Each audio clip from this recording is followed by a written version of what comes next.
and welcome back to One Kind Kindergarten. I'm here today to do the How I Survive on a Teacher's Salary tag. So here we go. So the first question was, what state do you live in? So I currently live in Tennessee. However, I live in Nashville, the capital of Tennessee, which is one of the fastest growing cities. And so my cost of living is very different from somebody else who's living in another part of Tennessee. How many members are in your immediate household? Just me and my 2 dogs. So this is coming from a perspective of someone who's living on one income. So I'm a single income household. That was the next question. So do you own or rent? I own my home. It's a condo. It is in a budget for someone who is on a teacher's salary.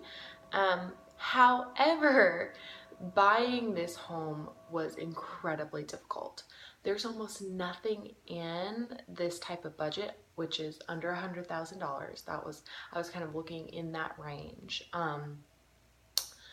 And because it's a condo, you have to think about your monthly HOA fees in addition to your mortgage payment. So I had to figure all that in under a certain amount. However, I ended up looking to buy something because I couldn't afford to rent anywhere without really digging into my savings. And so I couldn't afford to rent. So I started looking to buy, and then once I started looking to buy, there were so few homes in my price range. The homes that are in your price range, first of all, I couldn't buy anything in Nashville, the city I actually teach in. I was looking at suburbs around Nashville. I couldn't buy anything near the school that I work in. So I work in a 98% poverty rate school, and all my kids live in apartments that are not great. They're not well kept, well taken care of, and they're about $1,000 a month rent. And so they have multiple families living in the same apartment, that kind of thing. I can't afford to do that. I can't afford to pay $1,000 of rent. That's way too big a portion of my salary. I couldn't do that and meet my savings goals. So I couldn't afford to buy anything or even rent in the area that I teach in. The home value in the area that I teach in is $200,000 to $300,000. And that's way, way, way above what I could afford. So that's really sad to me that I can't afford to live where I teach. I would much prefer to do that. Instead, I live about a half hour away in a suburb on the other side of Nashville, which I like the suburb that I live in. I actually student taught in this suburb. It's a more low-income community. I feel very comfortable here. I definitely feel like I fit in better here than I would other places, so I actually really like it. But all that to say that I own my home. When I was in the process of buying my home, all the other places that I put offers on were put out. I was not able to buy them because people put in all cash offers to either completely renovate and make it so somebody like me could no longer afford to buy that home. So it was very frustrating process, but I ended up with a really, really cute little condo that I really like. So 5, what's your highest level of education? Does it affect your pay in your district? It does, by under $1,000 a year. So I have a bachelor's degree, and then in addition to that, I have an additional certification that took about 12 hours of graduate credit. I'm additionally certified to teach ESL. That doesn't affect my pay at all because it's not an additional degree. I'm going back to get my master's starting this fall. Once I have my master's, I'll make about $900 more a year. So very exciting. 6, how much did it cost for me to attain my degrees? So I got my full need met at the undergraduate university that I went to. So I ended up with absolutely no loans for my undergraduate university, which is amazing because it's a almost $250,000 education that I was able to get for free because of the way that they hand out their financial aid. They look at how much your family can afford to pay, and then you only pay that, and they meet the complete rest of it. So I didn't take out any loans for that. However, I've not been able to get any kind of support or grants for my graduate education. So I currently have about $7,000 in debt for my first part of my master's degree, my ESL certification. I just kind of had to do that and take it out in loans, and I have those loans, and I'm going to take about that much out, or maybe a little bit more again, to finish that master's degree at a different university. So I want a master's degree. I'm trying not to stress out about having $15,000 in student loans, and kind of just work on the goal that I have for myself, and I know the loans will get paid off eventually. But that is very stressful, especially because it seems kind of like not an expectation, but so many teachers do have their master's degrees, and I definitely want mine as well. That's a goal I have for myself. I want to be the most educated person in my family. That's a definite goal I have for myself. So I'm definitely still paying for it. How is your salary structured? Starting point, max out salary, annual, and incremental increases. So, and then the next question is, where am I on it? So I'm going to pull up my salary schedule. So you should know that this past year, it was a big thing in the district I teach in. We did not get our annual cost of living increase. So they revise our salary schedule every single year, and it's supposed to reflect this cost of living increase, and this past year it doesn't. So I will actually make less this year than I made this past year because my cost of living increase did not get put in and my health insurance went up. Now, I will say, so our starting for a bachelor's and 0 years of experience for next year is $43,000.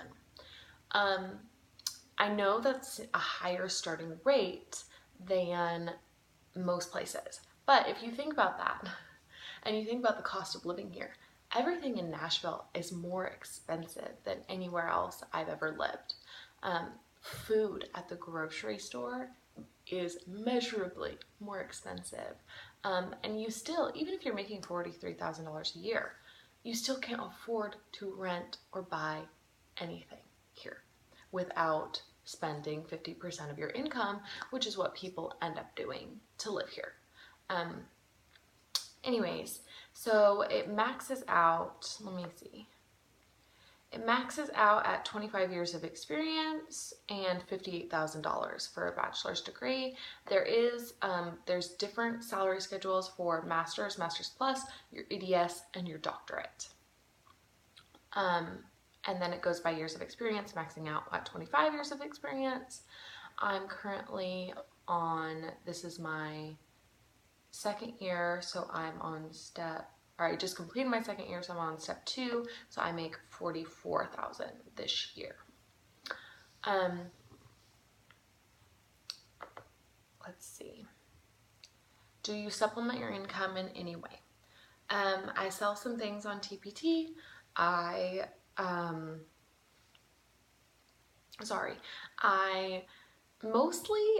just try to not spend money rather than supplement my income. That's personal choice because I don't want to work another job. I want to give my whole self to one thing, and I don't feel I have the energy or will to work on another job. I do work summer school. I work other jobs in my, I guess I just lied because I do. I supplement my income by taking leadership positions with stipends, going to trainings that have stipends. This past year I helped write my district's math scope and sequence document, and I got paid by the hour for that. And I also, I'm trying to think, Summer school. This year I'm subbing for summer school. Last year I taught summer school. So I do supplement my income, but within related jobs to my own district. I don't take an outside extra job, but I do supplement my income. What I meant earlier was I don't want to like have to go be a cashier on my weekends. Like that, to me, I don't have the energy to do that, even though I might need the money.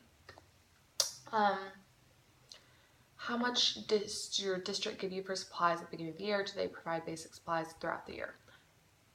They give us $200 of money that we can start spending in July. It has to be very specific. The receipts have to be very specifically done to get reimbursed. You get reimbursed near the end of the year, so you have to put up that money to get reimbursed for it. And that's your money for the year. They give us a couple $100. They give us $100 two different times throughout the year that you can order things from like Lakeshore catalogs.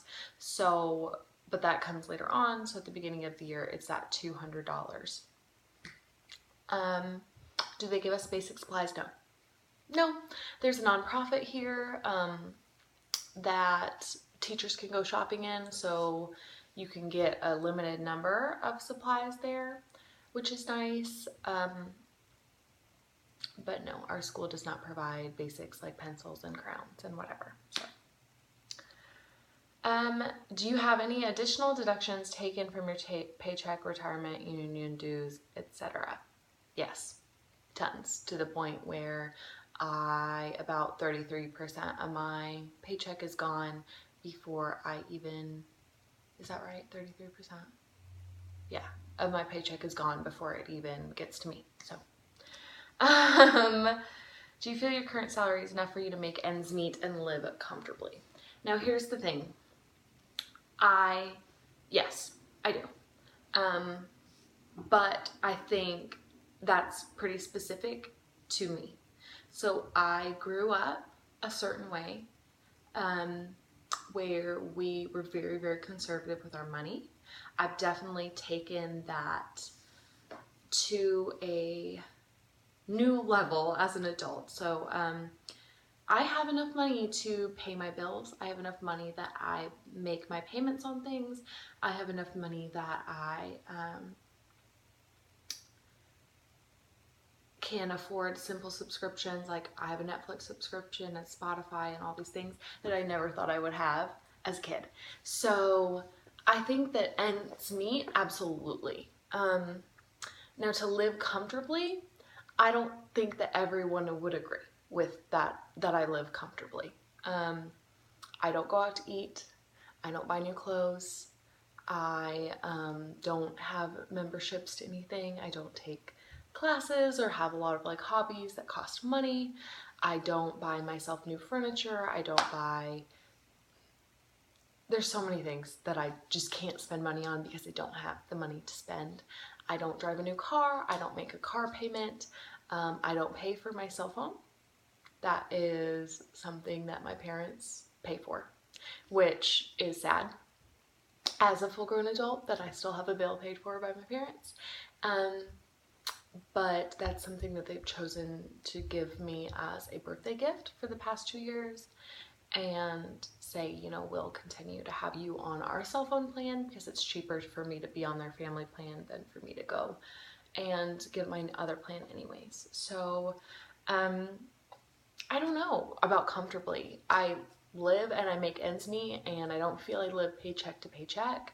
But I think a lot of that is about choices that I have to make. So, are there any financial goals you're still working towards? Absolutely.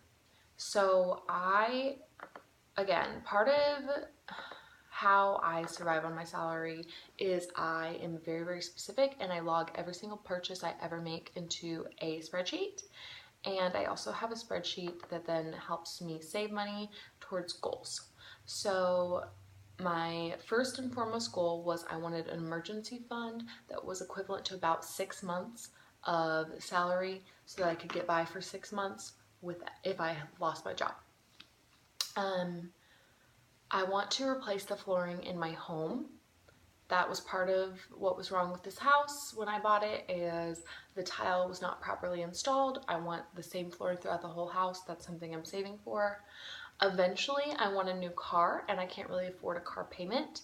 So I want to have a ton of money saved so I can buy a new car in cash or almost cash, and only pay on it for a very small amount of time. I have a $2,000 account called flexible spending, so that if something happens, like I need new tires on my car, which that just happened, I need an expensive dental procedure, my dogs get sick and need to go to the vet, I pull that out of my flexible spending, and then I reimburse myself later on from savings. And then I have a savings goal right now of $2,000 for graduate school. I'm thinking of using that more on like books and other things that I need, and I kind of want that to just be kind of something that's done. And then I have a $5,000 travel expenditures goal that I have almost none of saved, because I actually just spent all of that to go traveling, and I would love to be able to do that next summer as well. So I spent out of that money.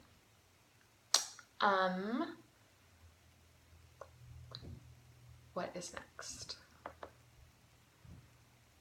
The biggest piece of financial advice you would offer to someone considering teaching. I would say to track your expenditures and to have a plan. I think just like kind of going into it kind of blindly almost is a mistake. I think you should realize that part of getting to do what you love is taking this trade-off, that this work is undervalued, and this work is historically women's work, and that's why it's undervalued and it's underpaid.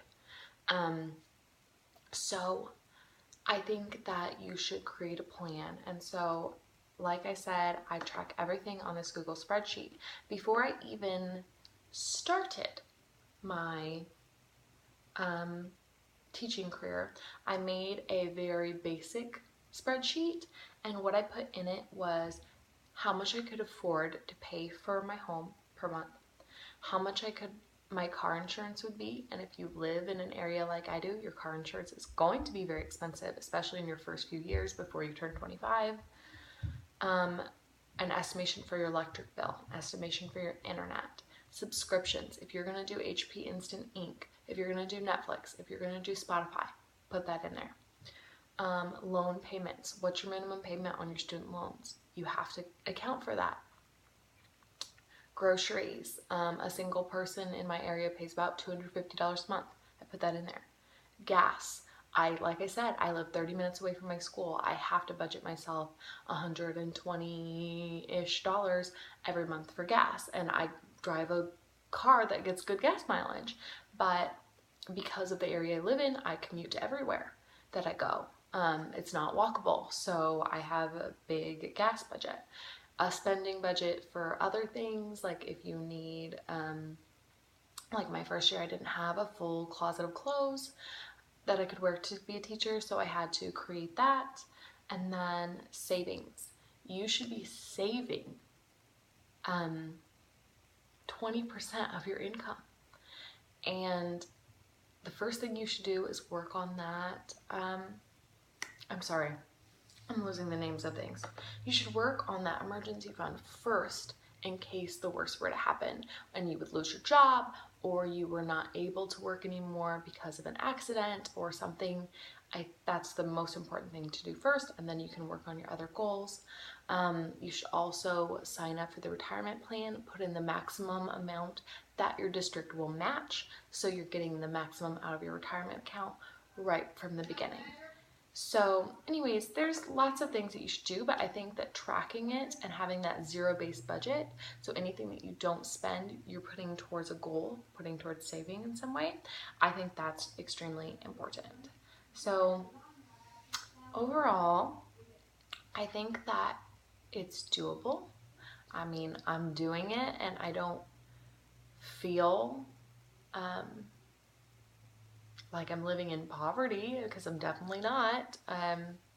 I feel like I'm making a small income, and I think I have a different perspective than a lot of people do because I grew up kind of understanding that this was the case, and my family definitely lives with that kind of poverty mindset. And I don't know, I own my home. I have a paid off car. I have 2 little fur babies that cost a lot of money. Well, in vet bills, they didn't cost a lot of money.